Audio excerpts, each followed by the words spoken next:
Gentlemen,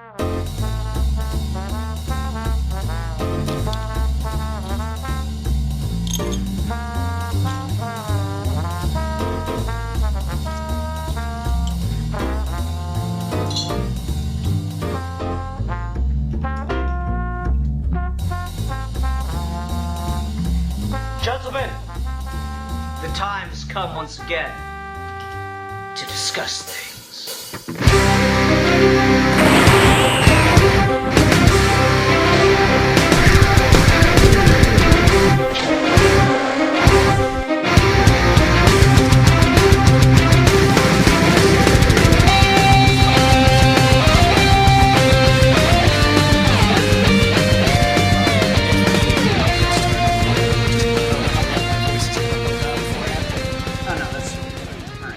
Hi everyone, welcome to another episode of Geeky Gentlemen. I am Sid Part 2. Joining me today is...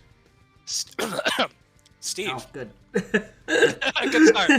Good start. Hacking. No, it's Steve. It's Steve. Indeed it is. So today we're here to do a episode on the latest HBO series covering the world of Westeros, A Night of the Seven Kingdoms. Or 9. Yeah. There are actually 9 kingdoms, apparently. Apparently. Yeah. So this is an interesting one. I probably about a year ago now, I went through and read all of the A Song of Ice and Fire books. And I'd kind of like saved for last, after reading all the histories, A Night of the Seven Kingdoms, because I didn't really know what it was. And as I was like reading through the histories, they talk about like Aegon the Unlikely, they call him. And they go into his background a little bit. And I was like, man, that sounds dope. They should make fucking that should be the show or the story. That's the one I want to read. And then it turned out, yeah, that's because that is. It's a series of, so far 3. He's supposed to do more, but, George R.R. Martin doesn't work, so... Supposed to, quote unquote. Yeah, he's supposed to do more, but it's a series of 3 novellas that follow Dunk and Egg, Aegon the Unlikely, as they have like adventures around the Seven Kingdoms. So the first novella is what the first season of this show is adapting. The second novella is, if I'm remembering the order right, is about like a fucking water dispute between 2 rival lords that Dunk and Egg are kind of caught in the middle of, and then the third one is Dunk and Egg kind of like stumble onto the beginnings of an attempted coup of the Targaryens. So it's like it's set kind of in arguably the most boring period of Westerosi history, where it's after all the dragons died, but before like any magic was starting to come back. So it's kind of I was gonna ask you, like, what's the relation to this between, or like where's the placement of this between like House of the Dragon, Game of Thrones, the show? Because I've only ever seen the shows. It's about like dead center. I'm not sure if it's this. I know it's about 100 years before the events of Game of Thrones, because I believe it's Aegon's son or maybe grandson that becomes King Aerys, who Jaime Lannister kills. And then it's I think also about 100 years after the events of like House of the Dragon. I'm a little less sure on like the timeline for that, because again, it's been a while since I read this stuff, but it's after all the dragons died in the Civil War for House of the Dragon, or shortly after. But it's before, about 100 years before. So it's kind of like that, nothing of note really happened. But that's like kind of what I think the strength of it is it's just kind of like purely just existing in the world of the fantasy world. which is kind of like my favorite thing about the Game of Thrones like series. For all like the political intrigue and all like the great characters, I think it is just such an effectively well built world, both within the context of the shows and within the context of the books. That it is just kind of a fascinating place to just exist in, because it's so like fundamentally realistic in ways that fantasy probably should never be, but it kind of becomes like the exception that proves the rule in that way.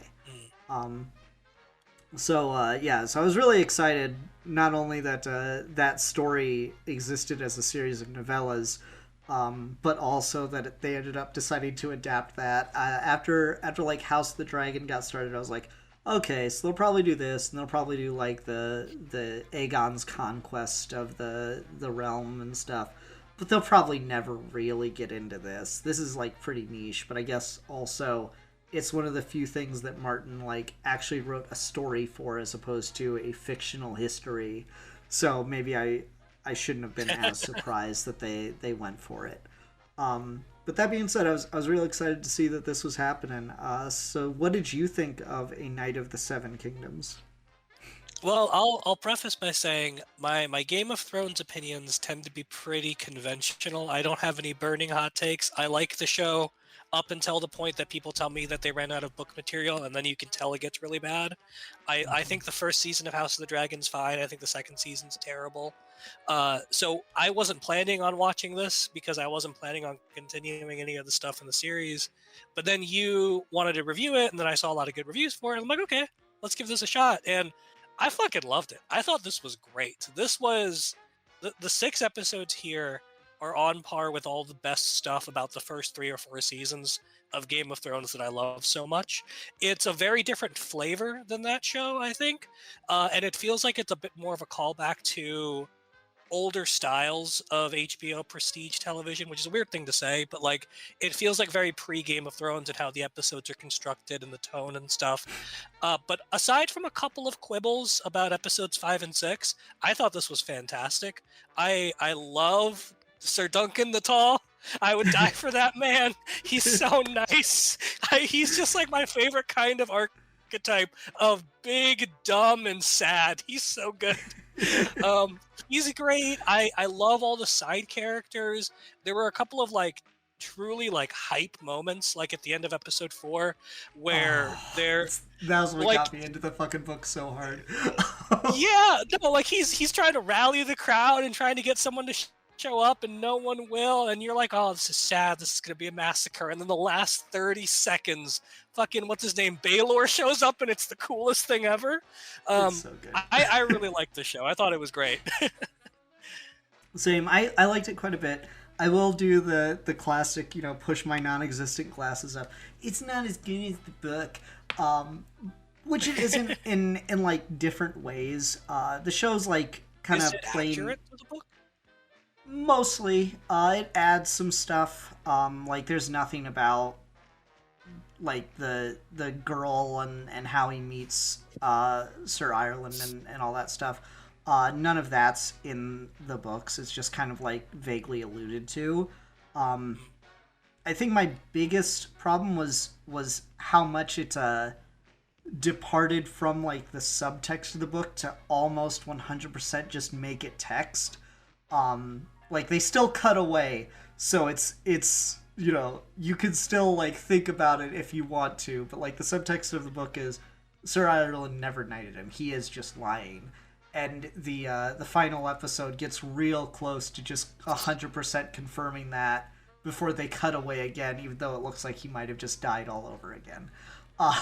See, that's crazy to me, because I thought the whole premise of the show from the first like 5 minutes was he's pretending to be a knight. Like it never even occurs to me that he may have been knighted. Well, like it's one of those things where it seems very unlikely, because there's just what you learn about Sir Ireland, and this again goes into even more detail, which tells you something because it's still so sparse about like who Sir Ireland was. But like you get the impression like in this vague sort of way, maybe he never really actually got knighted. Maybe he is just making it up, but it's not like ever confirmed. Whereas this, like they do that whole scene where he's like, "Why didn't you ever knight me?" And then he just kind of like drifts off and dies. But then he like comes back real quick to just say one thing, and then looks like he's about to die again. And it's like, and then it cuts, and I'm like, okay, so you still have like the possibility in like the most estranged way that that he wasn't actually, that he may have still actually had time to be knighted, but it's still so like blink and you miss it, or you're really like trying to like stretch for it. Whereas I think it's better in the book that it's just it starts basically where the show does, where he's just like burying him and saying some kind words and like apologizing that he has to take the sword, yada yada. That's basically where the book starts off, from what I remember too, and it never goes back to that moment again. It just kind of sits on there. And the funny thing is, like, it doesn't matter if he was never actually knighted, because he's been recognized as a knight at this point, you know? Right. And it's particularly funny within, like, the context of Westeros, because, like, technically, knights only exist in the south, but they're lords in the north, so it's just, you know, this, like, weird mess of a thing. Because lore-wise, knights are a extension of the religion of the Seven, which aren't worshipped up in the north, and yada yada yada yada. There is a line I really like early on, where someone sees him and he's like, "Knighthood's fallen on sad times" or something like that, Mm-hmm. and they establish repetitively, in a sort of a weird cartoony sort of way, of a knight can always make another knight, uh, Mm-hmm. and I like that notion of like, if based on the lore there's only certain kinds of people that could be knights. I like this idea thematically for the show of, even if there are these rules and these traditions and this nobility that kind of come part and parcel with the concept of knighthood, the world is such a mess and there's so much ignobility out there that you could never keep that straight even if you wanted to. That you're basically running between like characters who are expecting certain kinds of traditions be followed and royalty respected, but they're always in constant contrast with people that are just like filthy and dirty, and foul, and it retroactively makes those noble arguments kind of silly. I mean, I think that's like, you know, part and parcel with what Martin has been doing with his medieval world. Kind of like using the medieval trapping of high fantasy to kind of comment on the absurdities and like the realities of feudalism as a form of government. And it's just been like there from the very beginning. I think everyone would probably just go back to that scene with Jaime Lannister talking about the contradictions of the vows of knighthood. What do? You honor your father and your lord. What do you do when your lord tells you to kill your father? What do you do when your lord tells you to kill the weak who you are sworn to protect? Mhm. It's just like, Yeah. the contradictions inherent within that You see, are now are that you just say that, fascinating. it's no surprise that I like the show as much as I did, because in all of Game of Thrones, Jaime Lannister was always my favorite character. So this is exactly that kind of flavor. Yeah, no, it's like 100% just playing with that idea of like being a good person within a feudalist system is actually impossible, even if you Yeah, like believe in and uphold its ideals. You're just going to eventually be put in a position that is like fundamentally shit, because that's right. what the like political system is and was, and like it's existed for, it existed and was like the default method of power for thousands of years. Um, so I And think then I it's think, go sorry, ahead. go ahead. No, I no, was just you go. gonna, I was just gonna say, like, and I think that kind of goes back to this notion of in the show of like, I didn't see any sort of ambiguity in Duncan or Dunk lying about being knighted, because I feel like that's the whole sort of core thematic concern that you laid out of, you're in this society where being a good person is just impossible. In order for Dunk to live out the ideals of knighthood, he has to lie about being a knight in the first place. Um, yeah, and I tend to agree, but I still just wish it was like kept vague as opposed to getting so close to just like coming out and showing you, right? That was my biggest thing, is it felt a little wrong to remove the ambiguity. But I don't know, that's just the way that that the showrunners for HBO do this. The other stuff they added, like I said, the whole thing of like him as a kid in King's Landing and Flea Bottom in particular, that's all added. Like he talks about it here and there of like having, you know, memories of Flea Bottom and stuff, but they never really like the female character, I think, is entirely made up for this, yada yada. So they don't ever really get into that side of it as much. But they also like just add a lot more content with Sir Ireland, and I thought that was pretty wild to do. One thing though that I want to kind of move on to a little bit is to talk about one thing about this show that I thought was just so fucking wonderful, and that is just how goddamn ignoble it is. Yeah, it's so entertaining.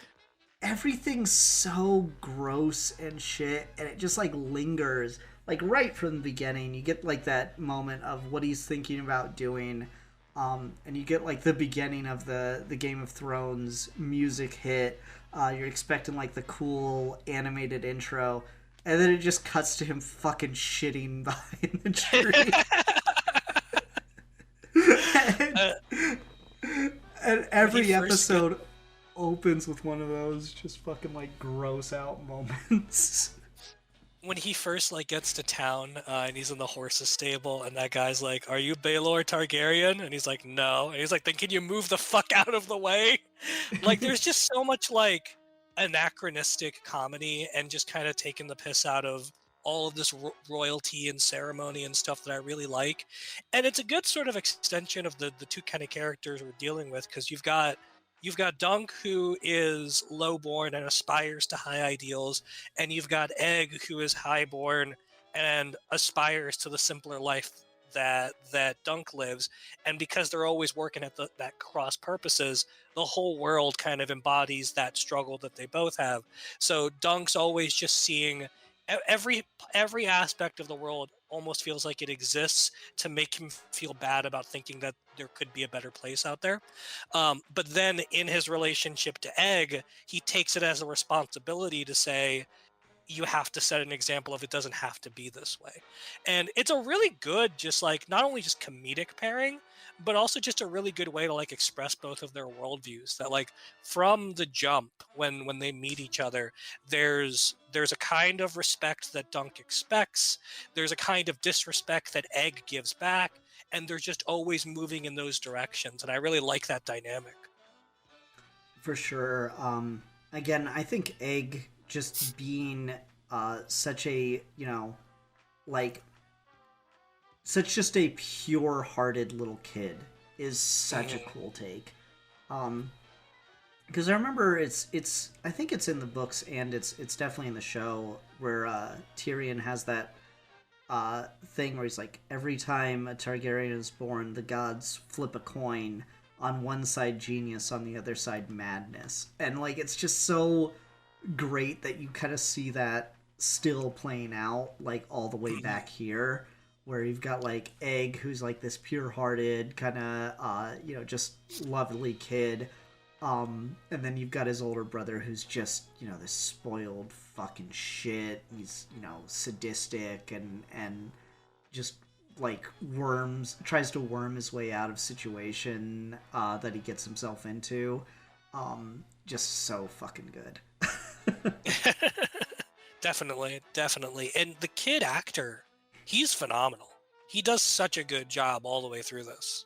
Yeah, I mean, I like so much respect to him for being that young, and like obviously it's a great opportunity for like a child actor to have a role like this, but also to have to commit to like, you know, go bald for it and stuff. I think it would have to be like a really hard choice for a kid to make. But he really does make the most of it. He really does like sell it, and come off really good. My only like real complaint with him is I think his voice, it's still, he's a kid. He's just using his normal speaking voice. Maybe it's something about like the prepubescent voice plus the accent. I think his voice is just a little bit too whiny for some of Egg's lines. Where as I feel like, at least how it's written and how I remember it in the book, is some of his lines are just a little bit more either innocent or like a little bit more like clever, but with the actor and the way he's reading it and just like the tenor of his voice, it does come off as maybe like a little bit more whiny or complainy as opposed to the way I feel like it was intentionally written. I think that's definitely true of the first couple of episodes. I feel like he doesn't really grow into the role, I think, until like the last couple, when he's given a little bit more dramatic material to work with at that point.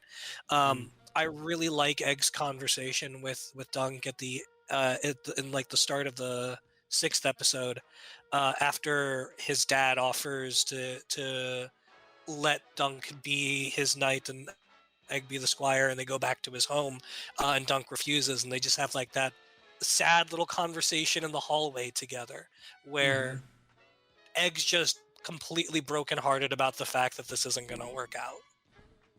Yeah, and that was like another change where I guess it's just adds drama. I don't know if they're like using it to plan for seasons after they finish with the books stuff, the novellas that they've got to work from, but because like in that doesn't happen in the book. In the book, like that whole conversation with Egg's dad occurs, and then he just kind of like, Dunk has that line of, and that's how the older brother turned out, right?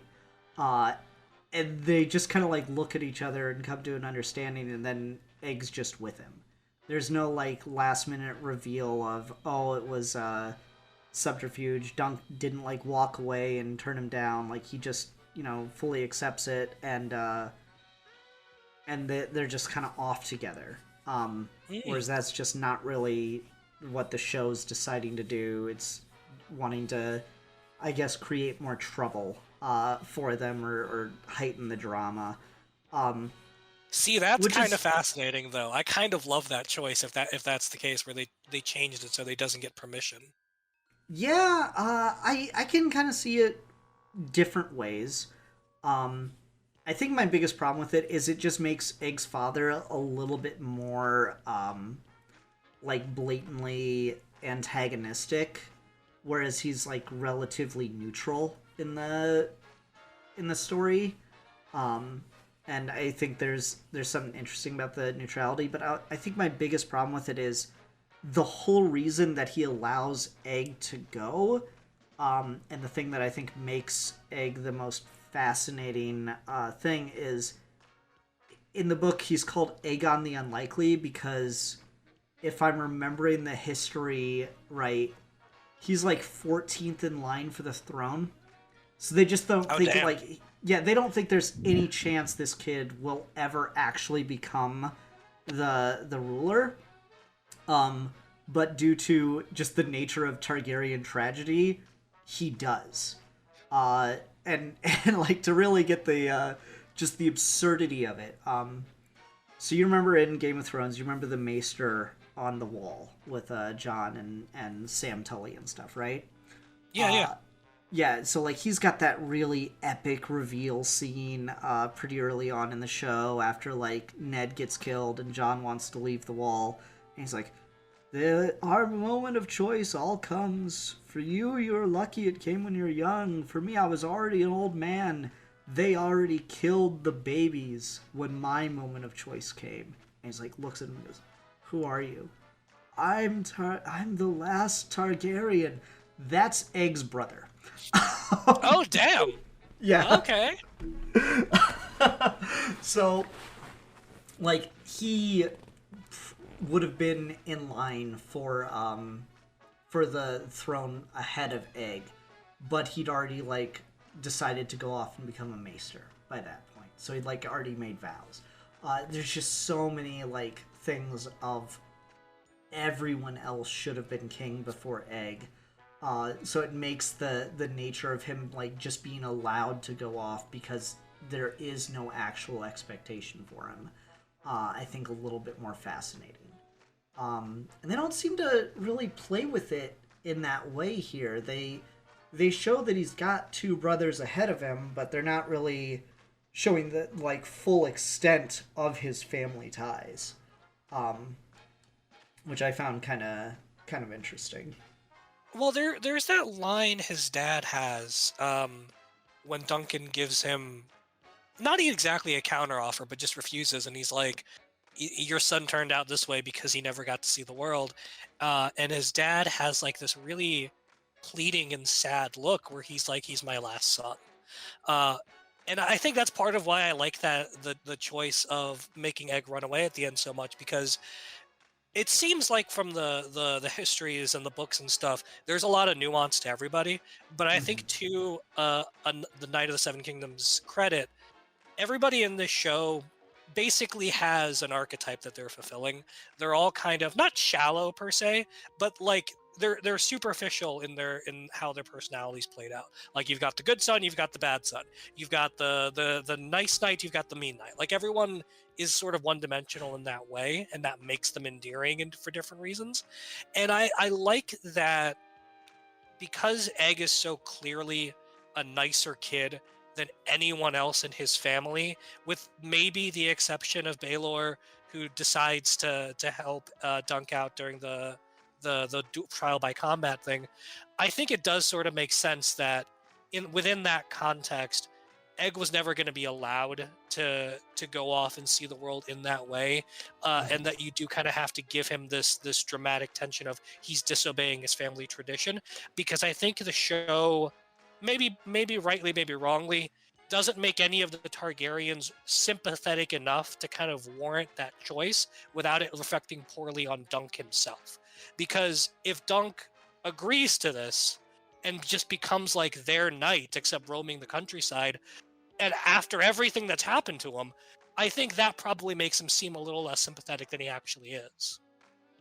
Well, again, like, it's not just that he's their knight, it's that he continues to be a hedge knight, and he's just taking Egg with him so he, like, actually learns the people, as opposed to, you know, going to their court and yada yada. And I don't know, I like... again, I'm kind of torn on it. My initial thing of just like, man... It feels like it's maybe, like, just more cheap drama, but I do see, like, potential to get out of it later on, particularly with, again, I don't think Martin's gonna be cranking out those fucking books again anytime soon. You gotta start to sow the seeds early. Yeah. So, like, actually deciding to, instead of just depending on him to give them content, deciding to, like, set the groundwork for continuing the show past the third season, it probably makes more sense. There's probably more stuff that they can do with that. My only, like, condition, I guess, on that is I really do not want them to touch any of, like, the magic of the Seven Kingdoms, because it is kind of, like, dead by the time you get to the start of A Song of Ice and Fire. I would really prefer that they just stay as far away from as possible from letting any of the magical shit come in. But we'll see. They kind of already broke that a little bit with the fortune tellers, the two fortune tellers that we get in this. So we'll see what happens with that. On that note, though, because one of the only things... I had two sort of main criticisms, but one of the criticisms was more just like apprehension about the future with this show. The other reason I like the way it ended is because, like you said, it creates more opportunities for drama. But the thing that kind of concerns me going forward with this setup is there's no way they're just doing episodic Dunk and Egg get into an adventure and then leave town show, right? They're very clearly going to turn every novella into its own season of television. And as far as I can tell, it seems like every novella is its own individual story. And I feel like when you've set these characters up this way, where Egg's on the run and Dunk doesn't know where he wants to go, this needs to be like a road show, you know? This just needs to be like Dunk and Egg go on misfit adventures, one town a week kind of thing. And I don't think they're doing that, and that makes me really sad because it seems like that's their strength. Like you have essentially a pilot season that sets up their dynamic, and then you've got these cast of recurring characters that you can check in on here and there, but like you're almost more like Incredible Hulk 80s TV show kind of style of every episode is just the same premise. Dunk and Egg walk into a town, shit goes wrong, then they have to leave. I would agree with you more if the runtime for the episodes wasn't just half an hour. That's, I think, like, because I think the longest was like 35 minutes or something like that. Yeah. I think the fact that they're doing these adaptations of these, you know, of the novels, of the novellas, as like individual seasons, I think that actually sets them up in a pretty good place with that just half-hour runtime of it's going to give you time to like actually get into the meat of the story without having to feel like you're going to be dragging your feet to make each episode, you know, that 45 minutes to an hour runtime. Like if it were, you know, a 40-minute episode block or something, yeah, you could probably get a lot more done just going town to town. Again, the second book being about like a fucking dispute over water rights is just and I'm like purposely describing it as little as possible. Like it's really good. It's like got great character drama and stuff, but like just fundamentally it's like the fucking Quantum of Solace.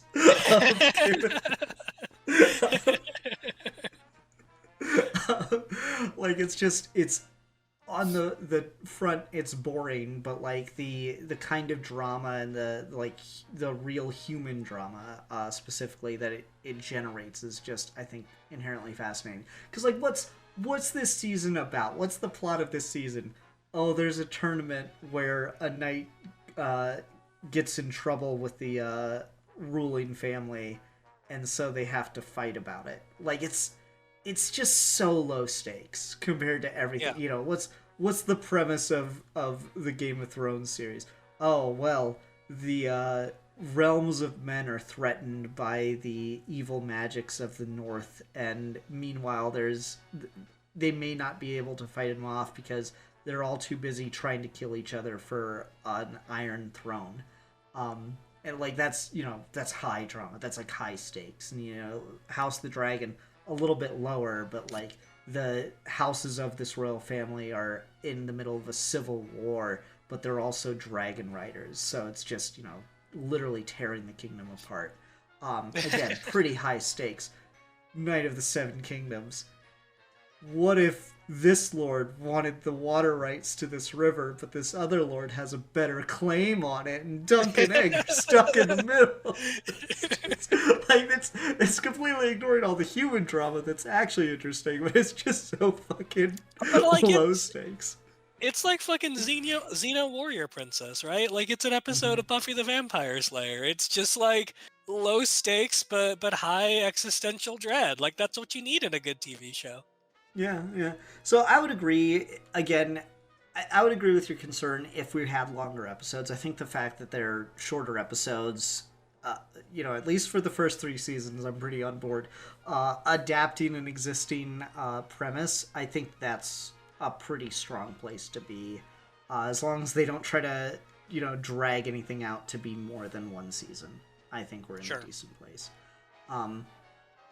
But we'll have to just see how that goes. But I'm really glad you enjoyed this, because this is like, again, I was you were talking about the scene where Baylor showed up. When I fucking read that in the book, it's like, are there no true knights left? And then fucking Baylor, because I'm like, yeah!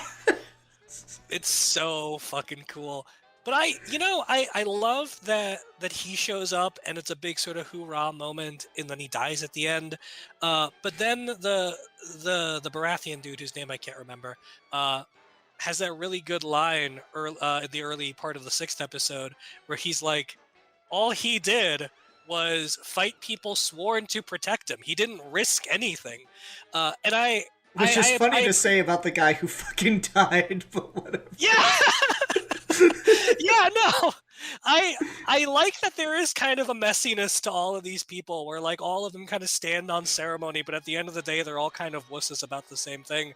And the only one that really feels like they're fighting for something that whole time is Dunk. Which I guess that's the other thing I wanted to go to real fast is the fifth episode, the start of it and the end of it, when you get like just this brutal, humiliating, undignified battle in knight's armor fucking rules. Loved all of that. It's so unbelievably good how they do that. It reminded me of there's a Ridley Scott movie from a few years ago that's really underrated called The Last Duel, and it ends in a really similar way where like Matt Damon and Adam Driver are fighting it out, but it's not grand and cinematic. It's literally just like two guys carrying weapons and armor too heavy for them, just slugging it out, and one of them barely survives. And I love that they had that feel throughout the whole thing. Like they didn't try to make it big and cinematic. They didn't try to get in over their heads. They really made it seem like this is insane. I can't imagine anyone doing this recreationally. Dude, when he just like fucking sits down in the goddamn mud and the Targaryen brat is just like, he's dead, it's over, and they're about to like blow the horn, and then he just like slowly gets back to his feet, and he like the dude just turns around and goes, ah, fuck, here we go, I'm gonna have to kill this guy. And he just gets his shit rocked. Oh man, so good. Oh man, I love that loved Dunk gets knocked on his ass at the very start of combat too. Like just immediately falls on his ass and never recovers until the very end. No, I mean that's the thing that's like so interesting about Dunk is like he's a really good knight. Like when you're talking about, you know, the moral ideals of what a knight is meant to be. Like he's 100% drunk the Kool-Aid, bought into all the propaganda of what the small folk believe knights are meant to be. But he's also just like, you know, for being such a big fucking dude, he's also just a really shit fighter. He's like a really shit knight. Yeah. So like he gets just fucking his shit rocked in the tournament or in the joust. It's a good thing he didn't have to actually fight anyone in the tournament, otherwise he would have just lost everything. Yep. And so he's just so like garbage. But people assume he's gonna be, you know, worth something because he's such a big fucking guy. You mentioned the Baratheon thing, and that was a moment that I thought was pretty funny because, like, taking it in within context of like the history of stuff, you kind of see, you know, not just the small folk, but like the minor lords, and what their opinion of the Targaryens are within this, and I thought that was pretty cool. But it's also funny that like I'm not sure if they're trying to do one thing or if they just like only read some of the history with in regards to the Baratheon guy, because like he's got that very similar thing of like, oh, the only good dragon's a dead dragon kind of thing. But like the Baratheons only exist because the Targaryens, like their house founder is like a half Targaryen bastard. That was just like stayed close with Aegon the Conqueror and was given the Storm Kingdom. And so it's kind of like funny for him to have like bought into the like dragons or shit kind of momentum, because it's of course the Baratheons that end up leading by the time you get to Song of Ice and Fire. So it's just kind of funny how that works out. So I'm like, either they like forgot that when they were writing this scene with him, or they're trying to like show that the Robert becoming king was kind of a long time in the making with just the attitudes of the different houses. So I thought that's was kind of those things. Go ahead. I think the show does a really good job balancing some of that too, because I was intrigued by like by just watching Game of Thrones, like you get enough of a basic understanding of all the sort of complexities of each of these houses. Not in any like great detail compared to the books, but like you understand enough to where like you could have a certain house that's more interesting than another.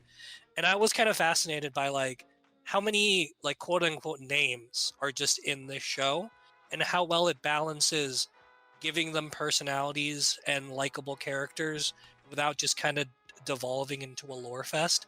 I like that they talk about like the fucking incestuous Targaryens that have all lost their minds.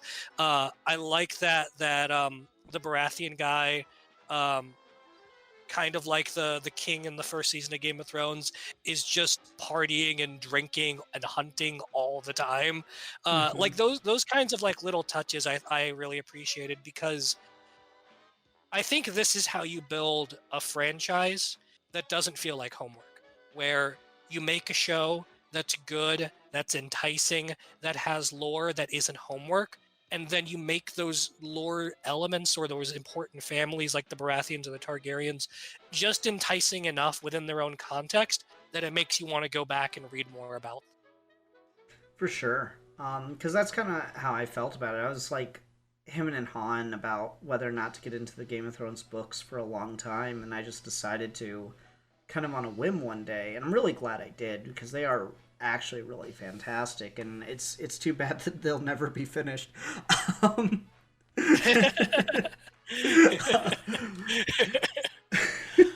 but yeah, you do really just kind of get into the lore and the particular like political relationships, and the shows do a good job of it. But the books, of course, just get to have more time to really get into the weeds of it. And so they Yeah. make those dynamics and those like histories just all the more fascinating because of it. Um, but yeah, the Baratheon in this, I think he's great. Just the scene, like my favorite scene from episode 4, um, is like they don't go through the full knighting process like they do in the book, but the way that what they show is just so fucking cool. Of like Dunk riding up in slow motion as the Fossaway kid is getting knighted, and you just have the Yeah. Baratheon one doing it. Ah, that was so fucking sick.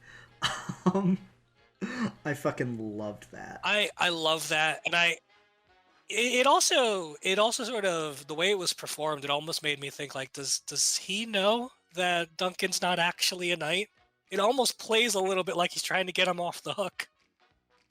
A little bit, like they're just so pressed for time and stuff, and like Dunk is denying it. In the book, he's like, oh, but like the person who knights you matters even more than being knighted, and if it was me, it would Oh, okay. like ruin your honor and stuff. And like the Baratheon just steps in, it's like, just I'll fucking do it. Just- and like I love the way that the knighting ceremony works, and like I mentioned earlier, the technically the North doesn't have knights because to be a knight you have to be a follower of the religion of the Seven. So you like kind of get a little bit of that with the knighting ceremony, that like each of the seven faces of God is mentioned in what you have to do, what your vows are to become a knight. I thought that was really fucking cool. Mm. Just to like fully develop that. It's so funny. Like George R. R. Martin creates this rich medieval world, but he has to like create religion to replace Christianity to deal with it. And that's just really Gets funny. really complicated when you want to use the iconography. Yeah, like because like to be a knight, you need feudalism, and like feudalism depends on divine right. So what divinity are they fucking ruling under? um, it gets messy real quick. Yeah, it's interesting. Like just how much of that stuff it feels like it's almost sort of coasting on your appreciation of just sort of generic Arthurian knights and lore and stuff. Like it's never going out of its way to explain what exactly is a hedge knight or what any of these people or these royal families are doing in this current state or anything like that. It's just kind of it's taken the world Martin gave you, but it is really just more interested in being a show about knights as a concept and chivalry as an idea more than anything. Yeah, and what I do appreciate it though is it's still doing a really good job of like setting up the world and like particularly the history of Yeah. the time without having to just do the like Maester talking about history trick. So you kind of get a little bit of it with the flashback episode where they're in Flea Bottom and they're robbing the bodies of dead knights and stuff. And like it's just kind of mentioned in passing. So like if you're like me and you know the history, it's like, oh, cool. But it's also doing a good job of world building the idea of the Blackfires. And just like, so you've got that, from your perspective, Steve, you've got that name in your head now. You don't really understand what it is, but Blackfire's connected to some kind of battle. And the idea that now that's over, now we're not going to have to deal with that anymore within the kingdom. So like it's set it up, it's got that now loaded in the background, so when they get into what is kind of like the main political crisis of the era that they're in, then they have more room to like expound upon it now that they've introduced you to the notion of the Blackfires, just in like that really passive, subtle way. I thought that was pretty well done. Okay, that's interesting. I will say, now that you've brought it up, my only big criticism of the show, my only thing where I'm like, okay, this is just terrible, is the middle of episode 5. That's all just flashbacks to Dunk's backstory. I didn't love that I kind of episode. hated all of that stuff. Yeah, I'm torn on it. It's Go ahead. I was just gonna say, I think the big problem for me is it seemed like we had this really good narrative beat in that episode where Sir Arlen says get up and then Dunk gets up in the middle of the fight. And they do it twice in the exact same episode, and they're both bookends to this extensive flashback. But my big problem with that episode is it felt like up to that point, every episode did a really good job of having its own sort of designated beginning, middle, and end, and its own kind of tone and its own individual story leading up to this big battle. And that's the one time where I felt like you set up where we were. It was the start of the battle. Then you interrupted all of the narrative momentum to give us this backstory that's not really informing stuff about Dunk in this episode. It's informing stuff about Dunk from the previous episode where he talks about all this. And it just felt like it completely stopped the episode's momentum. And then you get back to the fighting and it's awesome again. But so much of that stuff felt like it was really padded. And you either could have broken it up into smaller chunks throughout the previous episodes or done a better job of finding an episode where that information's better integrated. But I really didn't like any of the flashback stuff. I thought it felt a little too generic. It felt like it was put pacing wise in the wrong spot. And it was the one time in the show of the 6 episodes where I'm like, okay, now I'm bored. Yeah, I didn't love the flashback stuff in and of itself. Again, like Game of Thrones, just as a like television series, has like a big problem with like racial casting. Where it's like, oh, cool, we'll do like multiracial casting, it'll be great. But like all the characters they cast of color are just in like with the exception of House of the Dragon, are just kind of like the worst possible like archetype to cast a character of color for most of the time. Yeah. And so having the street thief that gets murdered, Fridge, be the only one of the only black characters we see is like, okay, I guess we're doing this again. So I didn't. It's a little exhausting, yeah. Yeah, I didn't love that, but I was talking more just like lore building the show. I think it's good to integrate some of the Blackfire stuff there. Just, not like monumentally or anything, but just put it there. Just put it in the audience's head. That's the part I liked about it. I'm a little bit torn on it, though, because I quite like how quick and messy the battle is, and the fact that you don't really get to see much. I think the only thing that, because the battle's just much shorter in the book, and so it'd be hard to like stretch it out, and also just show budget, and it wouldn't really like work with the like the style of the show to make a big grand epic battle. I really think the only thing you could have added from the battle that is cut from the book is Baylor kind of comes in with like a crazy strategy that they all go with at the beginning, because it's a duel. The other side are using war lances, not tournament lances, but tournament lances are slightly longer, and so the Baylor's idea is it will give us an edge because one, the lances will break before they're ready, and two, we'll be hitting them first. And like that's just kind of like a cool detail that is a little sad to have gotten dropped. So maybe you could have shown a little bit more of that. I don't know, but I don't really know how else you really work with it. I was a little, in planning for this episode to review, I wanted to give you time to watch all of it. I was a little surprised, given where episode 4 ends, that there ended up being an episode 6, because episode 6 has quite a bit of padding as well. Yeah. You could probably just do a cut of episode 5 and 6 together and cut out the stuff that arguably doesn't work for both of us. And yeah, there is something about like those last 2 episodes where they do sort of meld together. It feels it's like when you could look at like classic like cliffhangers of TV shows, and you always remember the cliffhanger, but you never remember the thing that happened after it, like Star Trek Best of Both Worlds. yeah, Riker's like fire, and the next episode they're like, "Nah, we can't do that." But like that's a little bit of how I feel between like episodes 4 and 5, where like the last minute of episode 4 when Baylor shows up, it's like, fuck yeah, let's do this. This is gonna be awesome. And then next episode, 40 minutes of flashback. Oh, okay. Yeah.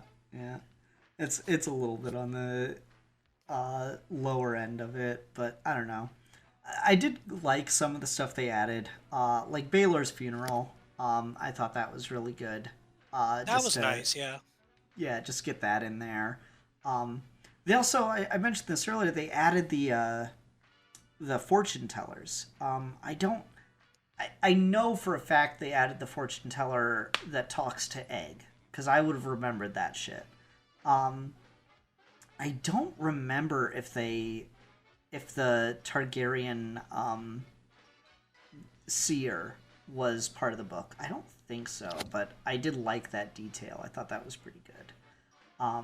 And I was a little bit torn on the one with Egg. That felt like a little too early, and also it kind of drove me crazy that it happened before the reveal for him. How'd the reveal for Egg turn out for you? Did you like that? Was that a good good like mic drop moment?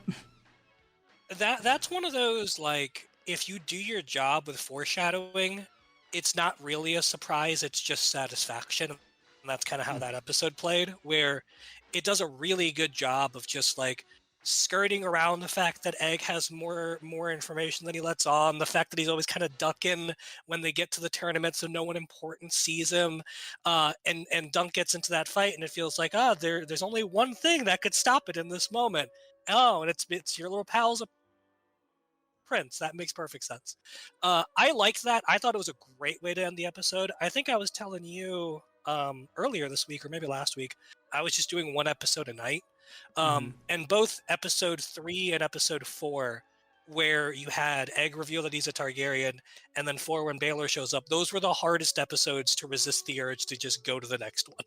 Yeah, those are really fucking good. It's nice that they're able to like kind of capture the zeitgeist again, for again what is just the most low stakes thing in this franchise. Like they're sitting around talking about, maybe we'll do Aegon's Conquest as like its own show or a movie, and they're talking about doing some other stuff here or there. I don't really know like what.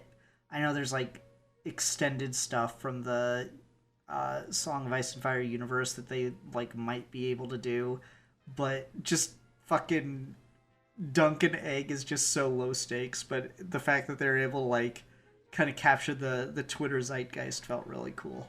I saw a great meme pop up talking about like Marx would have rejected the feudalism of Game of Thrones. No, Marx would have supported the feudalism of Game of Thrones. What Marx actually would have thought, I like the little Targaryen boy.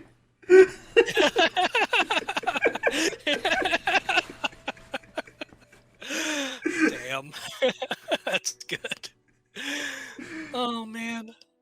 No, you're right. I mean, it just kind of goes to show, like, if you're gonna make a series like this, the best way to capture an audience and the best way to ensure that there's some kind of momentum going in episode to episode is just like make good TV, man. Like, just make episode by episode, make characters that we like, make problems that we are invested in, direct it competently. Don't just lore dump and make it into homework. I mean, this is like I said earlier, this is a big reason why I wanted to quit watching House of the Dragon. Is I liked season one fine for the most part, but it was still plagued by all the problems we were talking about when we did that episode about TV versus movies. And then season two felt like it was all of that with none of the charm that the original season had, because the novelty of meeting these characters had just gone away at that point. So season two was just like a slog for me, where it felt like now I'm just obligated to see where this goes, to the point where I just had to drop it because I was so fucking bored every episode. But this does a really good job of being refreshing. It doesn't have to have characters make grand speeches about the history of the world. It has clearly defined beginning, middles, and ends. It's directed a lot better than House of the Dragon. It's shot a lot better than House of the Dragon. It just looks like competently made TV, which at this point and where we are with like streaming shows, that's a pretty high bar given how far everything has fallen. No, for sure. And I think a lot of that is just, they don't have to spend their budget on like fucking dragons and special effects, right? They could just put it into making it look good. Because that was the thing early Game of Thrones had. I remember my dad talking about it because he was still alive when those first couple seasons were coming out. He just he was a TV guy. He'd worked in industry and like advertisement and selling cable and stuff for years. And so he was just like, I've never seen something with the level of production value for television that this has going on. Everything from like the set design and like the costuming work, and like there's so many details about like early Game of Thrones. People made fun of the later seasons for like, oh, a coffee cup, and like, yeah, it doesn't really matter. They'll catch it on the edit, and it'll eventually get cut out, whatever. But like that was kind of telling about the quality drop in the show, because like in the early seasons they were taking the costumes and every stitch that you would be able to see on camera they were stitching by hand because it would have a more authentic look. And like I fucking never noticed that, but other people did, and that's incredible. Yeah, I mean, Game of Thrones, when it started, it was event television. It was like you were getting a 90-minute movie on a weekly basis.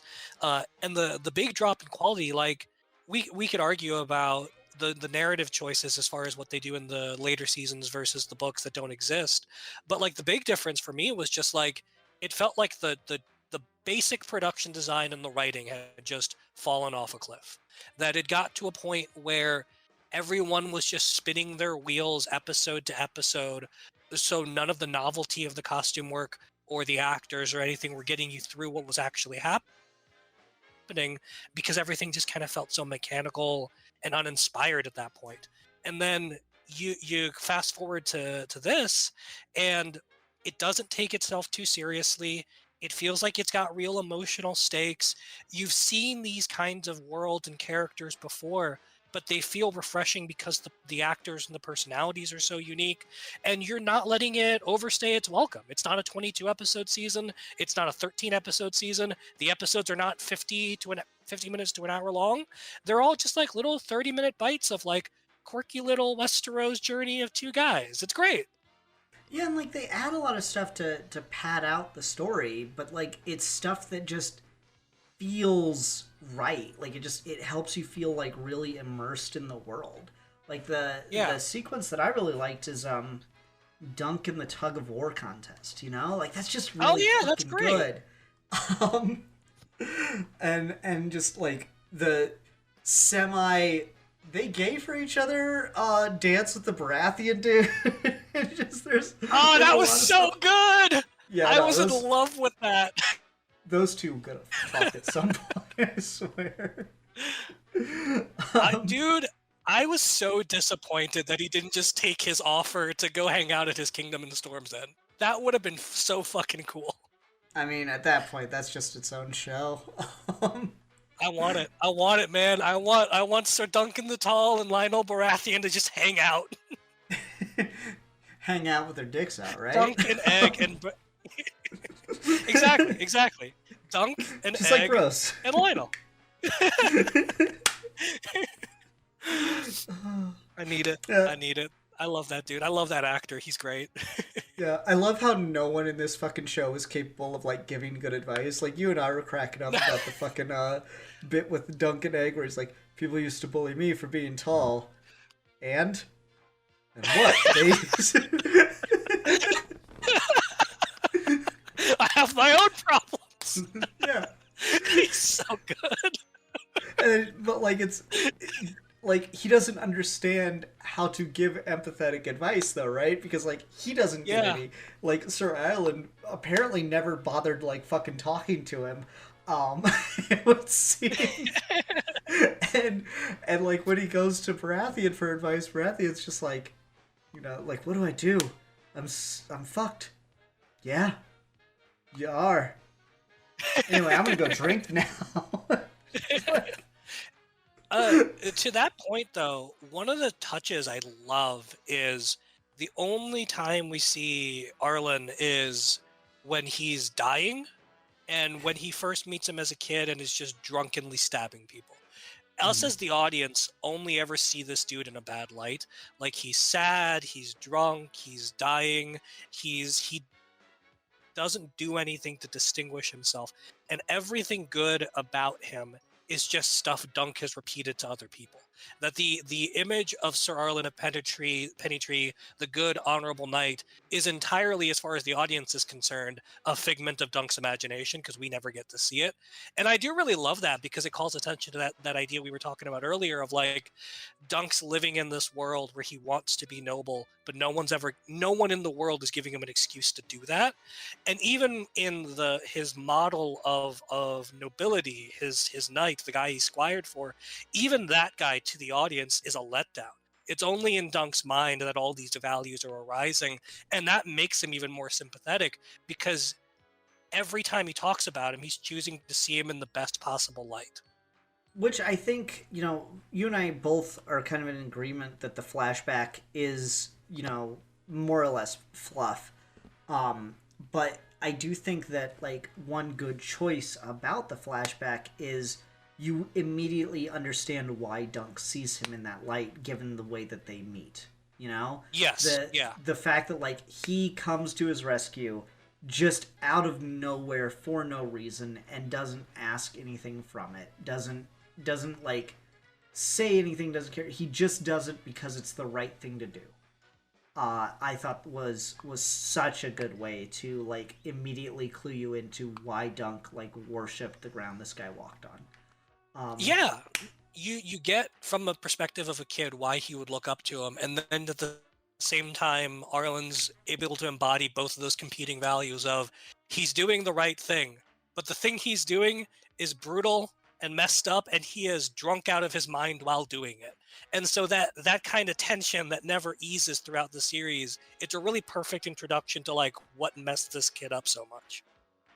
And again, like I think that works just within the context of Dunk's character. Like, you know, what is his nice thing that he says to Sir Ireland's body because he doesn't know any words, right? Is like, you never beat me when I didn't deserve it, except for that one time I told you I didn't steal the pie. Yep. That's just, you know, from his perspective of being this fucking like street urchin and just having everyone be shit to him his whole life. You just immediately get that impression the one person he's ever actually cared about dies in his arms and shit. And he's like, what if my mom comes back for me? I know she won't, but what if? Like that just Yeah. absolute orphan mentality. And like, so what happens when Sir Ireland comes to his rescue and saves his life? He doesn't know what else to do except just follow him. And he doesn't even know like how to approach him or talk to him. He just knows to follow him. That's the only thing he can think to do. He's just that poor and that naive, and I think there is something like beautiful about that. There is So a again, the there is a flashback not great, but for what they're doing with it, I liked a lot of the ideas, if nothing else. there is a sense in which with Dunk's character, and not to give you more ideas for YouTube what ifs, there's a sense in which Dunk is like a Middle Earth Lord of the Rings knight stuck in George R.R. Martin's world. And I think that's part of why he's such a refreshing perspective. Because Dunk is the traditional knight the popular culture is used to. He wants to be like Legolas or Aragorn or someone like that. He's just stuck in fucking Westeros and not Middle Earth. There you go. What if you put Aragon in fucking Westeros? There's Let's go! I want to see that. He'd be king in a week. no, no, he would not. And that's the problem, Steve. You're right. You're right. It'd be a month. Okay, sure. Uh, no, there's a lot in this that I really, really loved. Like, I keep thinking, oh, we're almost at the end, but I'm like, oh, wait for this thing. Oh, wait for this thing. Yeah, so is there a, I guess just because they're the last, like, decently big character in this that we haven't talked much about, did you like the little subplot with the Fossaways? I thought that was cute. Yeah. It took me a second to figure out what you were talking about, but yeah, no, I thought that was cute. Yeah, I don't know. I It, like the dynamic in that. The fact that like Dunk is spreading his naivete to others, I thought was really cool. yeah, it's one of those things where I feel like the actors kind of bounce off each other so well that it feels really endearing. And I love the bit at the very very end when he buys back his horse for him. Mhm. And then he decides to let him have it so that he could go spend the rest of his days in an orchard. Like, that's cute. Mhm. I like them a lot. Just again, this was added. I feel for the show is like the racism toward the Targaryens. Like they're the foreign rulers. I thought that was so good. And like really layering that with the elder Fossaway, and then he just Yeah. still fucking sells Dunk out for absolutely no reason, just to get his lordship or whatever, and he's still so confident about it. That's so fucking good. Perfect. Um, I of just like the shittiness I of really would have Westeros.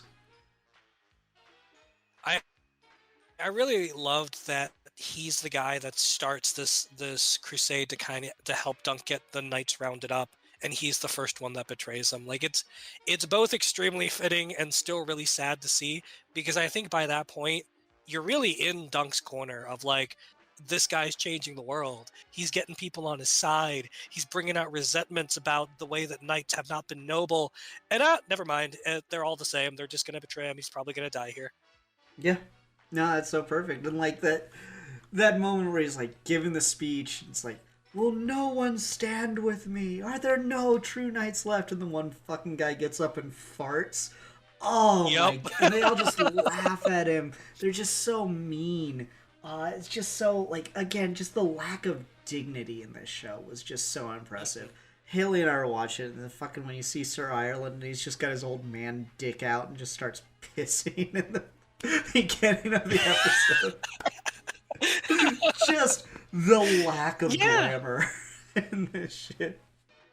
Yeah, and that's another one of those moments where it's like, when you're watching the real guy that Dunk has idolized, he just seems like everybody else. And it Mhm. starts to feel like it's only Dunk's naivete and nobility that's reading into these people that where they don't deserve it necessarily. Yep. And I really like how that all kind of culminates in Dunk sitting there feeling guilty about a prince dying for him. Yes. Which is like, you know, the prince died. Like the conversation around what exactly he died for. Did he risk anything? Like the notion that he risked nothing. He literally died. You factually you cannot say that. He may have thought he was risking little, but ultimately he did like the noble thing. And there's like discussion about, well, what did he do it for? Did he do it for the sake of nobility, or did he do it to like? Because his brother even says, "What are you playing at?" It's like, did he do it just to show a lesson to his nephews, or like what's his like real intent behind this action? And you never get to know. You just get to guess at it because he fucking dies. Which, my God, what a fucking brutal way to end the episode, where he just fucking takes the helmet off, and they're like, "Oh no!" Fucking brains.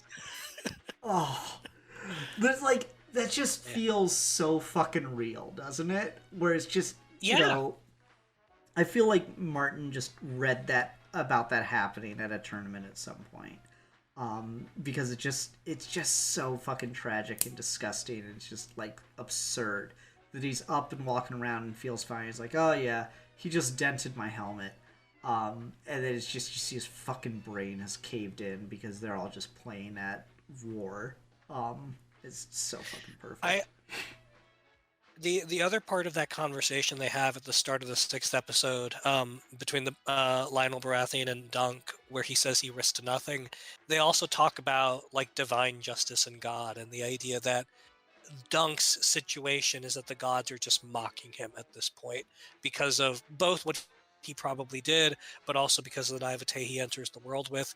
And I do also kind of I like reading in this notion of like, it sounds like the way everyone's talking, the gods are always just, and there is a sense in which Baelor's death is that sense of godly justice. That's just like, yeah, he did risk nothing, so the gods killed him because he was making a mockery of this to begin with. And like the whole idea of the trial of 7 and stuff is just so insane that it's happening because the one kid just doesn't want to, you know, actually defend himself. And you know what's funny? If he had just fought him one-on-one, he's clearly better trained. He would have won. He would have won. Yeah. Like, it's only because of the chaos of the trial of 7 that he loses, that Dunk is able to get the upper hand. So it's just this just ultimate like spitting on these traditions that are supposed to be upheld, that leads to this absurd case of Dunk winning but a prince dying in the process. Fucking loved it. So good. I did have one thing I wanted to ask you about that and Egg, and the decision to change the ending a little bit, of that moment where he's recovering in the bed and Egg comes in with a knife with the intention of killing him. Was that in the book? Nope. That's 100% okay. I like made up that for the show. No, I love that too. I like that a lot. That's a really good moment. I felt that in my bones, man. Yeah, that's so good. I love with, that. Like, abusive older sibling, like, yeah, no, like I remember feeling that way at times, and so just the fact that he just comes in there, he's just like so full of hate, and it's not that he stops and decides not to do it, he just gets caught. That's so fucking tragic, man. Yep. And I think that's the other thing that really contributes to why the setup at the end of the series is so good, because he gets caught in this moment where he succumbs to being just as bad as his brother and wanting to murder his brother in his own bed. And that's the moment where he rejects being part of this family, that he rejects their approval and what he needs to do for them, and just runs away to be with Dunk. Because Dunk is so categorically the opposite of them. And like I was saying earlier, there's a sense in which, like, if that relationship worked out, there's so much cartoonish evilness in the Targaryens in this, where it just reflects poorly on Dunk that he would agree to do anything for them at all. And so that you create this really massive chasm between them now, where Egg's run away from his family, Dunk didn't get approval for this, and they might be on his heels because of it. I think that's a really good way to sell, like, everyone made the right choice, and the world's gonna fuck you over because of it anyway. Yeah, that might be interesting. I feel like, I guess spoilers. I don't think that's going to become the conflict till at least the end of season 3. Because the second story has nothing to do with like Egg's connections as a prince, so to speak. But the third story does. So I don't imagine they're gonna get to that right away, but I could be wrong. We'll have to just see how it goes. It would be interesting if they just decide to not adapt the other two books and just immediately go fully original. I don't know. Like, maybe that would be for the best, just so we know if the show's going to be shit or not. Do the books have time skips? Because if they have time skips, then you could kind of go it intermittently. Yes and no. They don't have, like, it's been years. It's just like an indeterminate amount of time later. Like, they've obviously traveled since then. They're in a different part of the Seven Kingdoms, yada yada. So it's not like a firm time skip. And there's, like, again, there's kind of that Doctor Who thing of, like, referencing adventures we haven't seen. But it's like, but they don't reference as if anything exciting has happened. I got just kind of doing, like, regular nightly stuff. So we'll have to see. But maybe it would be for the best just to immediately go into original content so we know whether or not the show's going to actually stay good. Just give us a taste of what you got. Yeah, like, I kind of need to know if you're going to be able to, like, pull this off without Martin work to fall back on. Because, like, you know, it's... maybe it's a little gross or whatever when we talk about child actors, but there is a really interesting opportunity for this to become a long-running show, given, you know, that Egg as a character, his whole history is written. We know, and the show, I don't feel bad talking about it, because the show tells you it's going to happen. The fact that Egg will one day be king of the Seven Realms. So getting to have this actor who is really, really good, really, really young, and get to do a couple seasons based on Martin's work, and then kind of build from there to do an entire series. You could literally just watch A Night of the Seven Kingdoms and go, like, throughout the entirety of Egg's life. It could just be on until the actor is legitimately in his 80s or whatever the fuck age Aegon dies at. And that's one of those things where, like, the old model of TV really could have helped this series out, because the kid's only going to be a kid for so long, and he's young enough where he's going to grow quickly and he's going to change quickly. So you're on finite time with him. So if we were doing, like, a season of television a year, and the actors only got 3 or 4 months at a time, and they're just constantly filming the show, you could legitimately feel like you're going through his entire life over the span of a few seasons of TV. But with the way this Game of Thrones stuff's been working, man, like, I don't know if we're going to get another season for at least a year or two at this point. Which might work for Egg. I don't feel like the same pressure exists for Egg that existed with something like Harry Potter, where it was supposed to be, you know, the next school year, or like with the Shazam family, where it was just kind of weird. Like, no one watched Shazam 2, but like, but it was almost like they started with kids that were too old. Because by the time they're going to get, like, the second movie together, they're not, like, kids anymore. They're all, like, high schoolers or whatever. Pretty sure they recast a couple of them, too, because they were too old. Well, that's what they talked about. I was like, oh, yeah, we're going to immediately move on this because the first movie was such a success. And we have such a young cast. And then it was, like, 4 years before they got another one out or whatever it was. Something like that, yeah. Yeah, it was just, it felt like, no, you missed the opportunity. Especially with Mary Marvel. She was already, like, out of, like, high school looking for colleges and shit. That was a choice. But anyway, like, there's just less of that Egg needs to be a kid. Egg just needs to be young. So even if, like he's like what, 9 or 10 here, Yeah. even if we wait like 3 or 4 years to get to the next season, or 2 or 3 years, let's say, to get to the next season, he's 12 or 13. That still works. That dynamic still functions. Yeah. Season 3, he's like 14 or 15. That dynamic still functions. You start doing original stories, you've got time. He doesn't necessarily, like, the Prince Baelor is Prince Baelor. He's heir apparent. He's not king. He's a full grown ass man. Like that's the funny thing about like royal succession. I remember a fucking professor back in college pointing this out at some point of like, it's King Charles now, right? King Charles, when he was prince, was like christened or whatever the fuck it is, as heir apparent in the fucking 70s. And he didn't become king until, what was it, 23? 2024? Yeah, 2023. Like, you see that happen, then you begin to understand why so many, like, royals fucking trip down the stairs or some shit, right? Like, that's insane. He became king, and then, like, the next week was like, by the way, I have cancer, so I'm probably going to die soon. I can't take another royal funeral, man. So that shit was fucking wild. I don't even know what the English line of succession looks like. That sounds like an interesting thing to look into.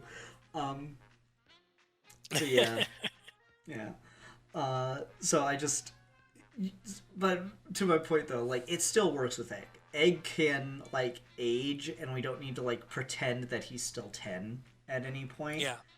The premise of the show, like, this is just his coming-of-age stuff. So he's allowed, as a child actor, to actually age and grow, have the role grow with him, as opposed to trying to, like, lock him into a certain, like, sitcom-y vibe where he's just constantly going to the same grade level, even though he looks like a full-grown ass man at a certain point.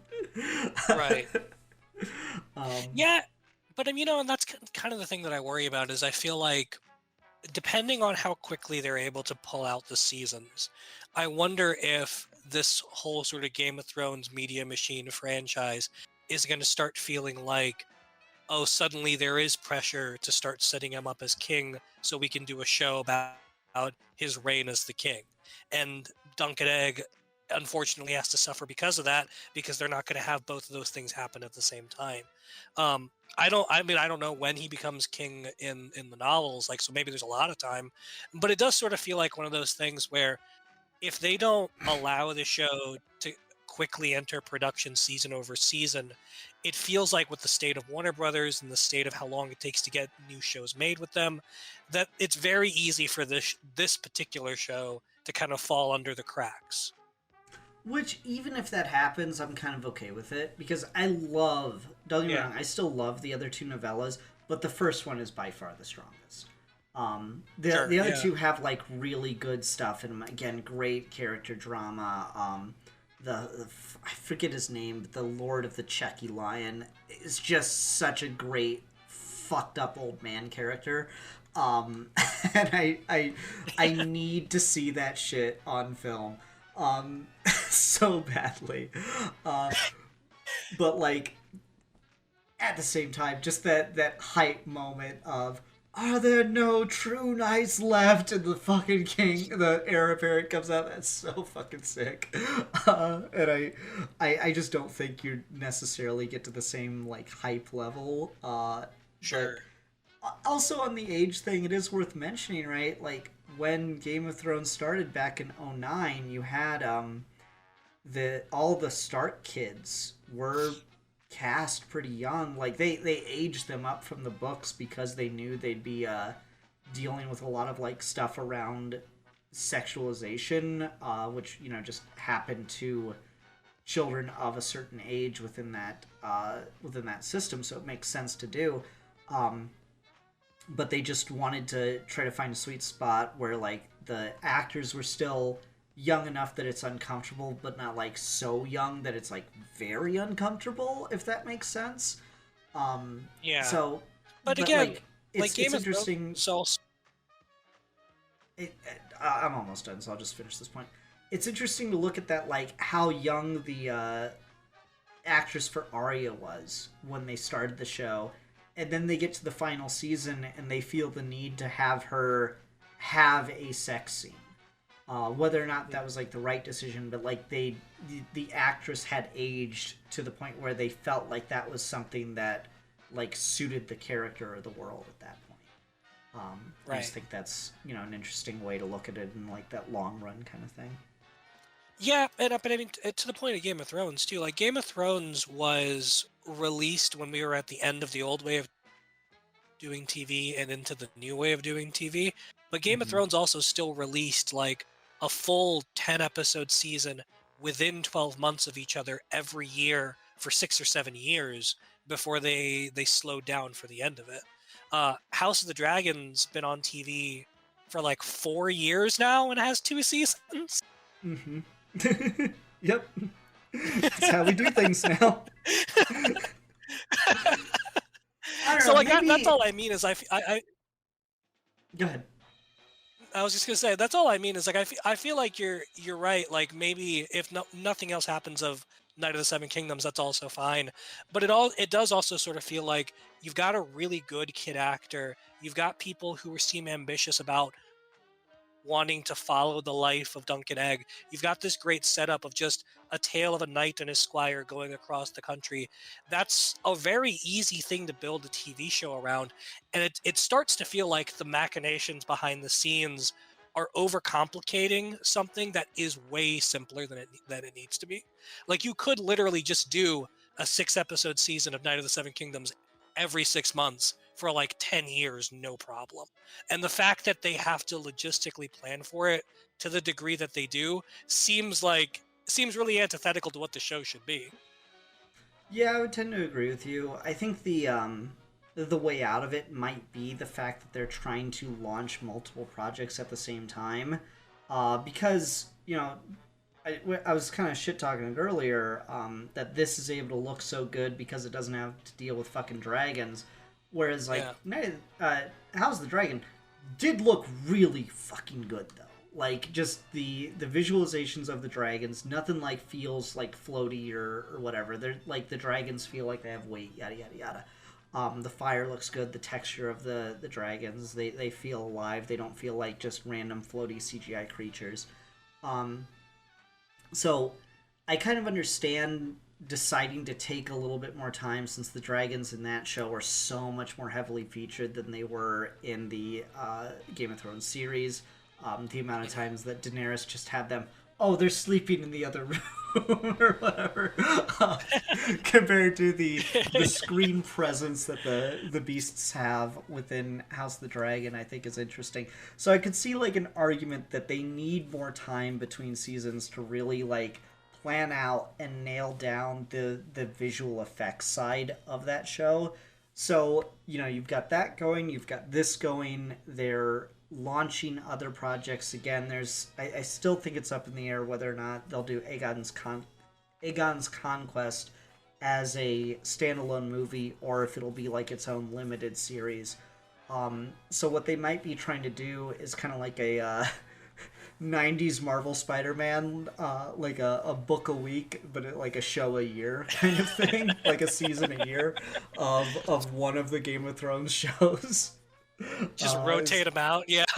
Yeah, so 2026 we had Night of the Seven Kingdoms, so early of 27 we might get like House of the Dragon season 3, and then Jesus. 28 we might get the like Aegon movie or whatever.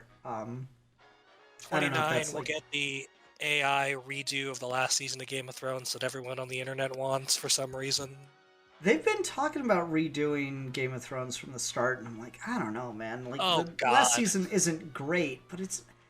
If you're gonna do it, just wait for the fucking books at this point. You just can't... Right. You just cannot... Like, there's... The one argument I've heard, and I don't agree with it, because some of the show stuff sounds cooler than it actually looks. Is like, oh, but then they could actually, fully commit to the armor. And, like, you do get a little bit of that in this. What do you think of Baratheon's helmet with the fucking antlers on it? That was Cool so or stupid? cool. Okay. I fucking love that. That's the coolest thing ever. Because that's He's like just wearing antlers when you meet him, too, though.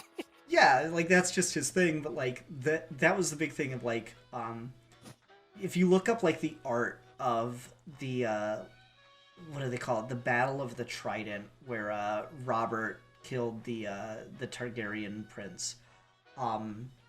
And like the stuff that happens before you join the characters. Oh, that's another show they're talking about, is doing Robert's Rebellion.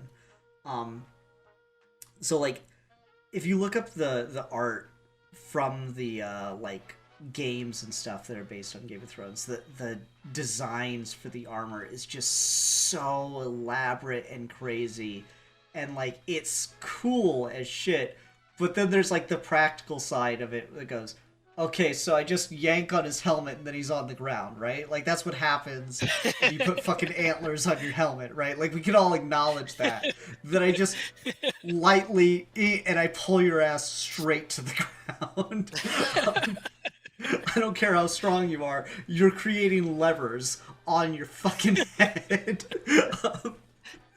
See, though, if you were going to give a dude antlers on his helmet, he should also stab somebody with them. Yeah, I could agree with that. But, like, that's the thing. And so, like, this dabbles in it a little bit more. Like, you saw it a little bit in House of the Dragon. It's there to an extent, but this, I think, does the most with the, like, heightened fanciness of the armor. And you even have the blacksmith talk about it. It's like, if I get you a helm, it'll look like a helm, not like some fucking animal's face. And it's like, yeah, it seems silly, it seems ridiculous, but this does a good job of showing, yeah, but like if you're in the middle of a fucking battle and your like vision is this little slit of armor, and then there's just like this demonic fucking face coming at you with a mace, like it's like the psychological warfare aspect of that might actually go harder than you're letting it on. So this is, I think, the first departure for kind of embracing more of the high fantasy aspects of the books that the show didn't. So like that's the one argument I've heard for doing another adaptation of Game of Thrones, is just leaning more into those high fantasy elements than the original adaptation did. Yeah, it's tricky because I feel like we're still so close to the original visuals of that show that anyone who goes in and tries to do it, it's going to be really hard to get them to come up with their own idea. Like you're seeing it now with that Harry Potter show that's being filmed, where they're going to do every book into its own season of television, and there are like set photos of the costumes and stuff. And the movies are like a decade old at this point, and they're not the only adaptation now. But all of the costumes and all of the clothes and everything look identical to the Chris Columbus stuff from the first couple movies. And it just makes you think, like, if you weren't going to deviate, then why bother? Well, actually, so the argument there, not that I'm still a big Potterhead, but the argument there might be, well, as long as they stick to the visual of the Chris Columbus thing, then you fix the other movies. Which is crazy, because they get better when he leaves. Yeah, like story-wise and stuff, but that was like one of the big things that the purists of the fan base were really annoyed by with the movies post Columbus, is the characters stop wearing like the robes and they're just like in street clothes all the time. And even then, like when they show the robes, they get like shorter and more like cut to just look more like school uniforms. So if they actually like keep the robes and keep the more fantastic elements, I don't know if that's enough to justify giving J.K. Rowling more money, but I'm sure somebody's their particular itch is scratched by that choice.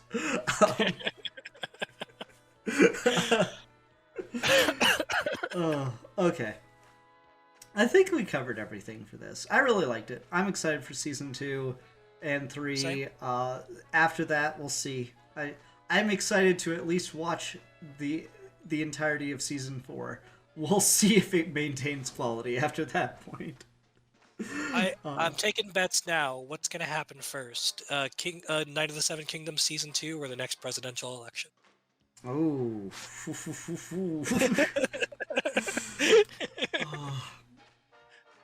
All right. Well, let's go ahead and go on to ratings real quick. I will give this 4 out of 5 antlered helmets. I'm gonna give this. I'm right there with you. I'm gonna give it 4 out of 5. Sir Arlen's with massive dicks. That's all I can remember from that scene. Is like, Jesus, he's got a massive dick.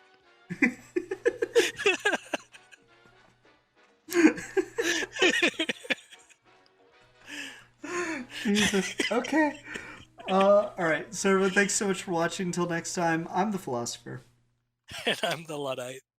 And we are your Geeky Gentlemen, and we will be discussing things.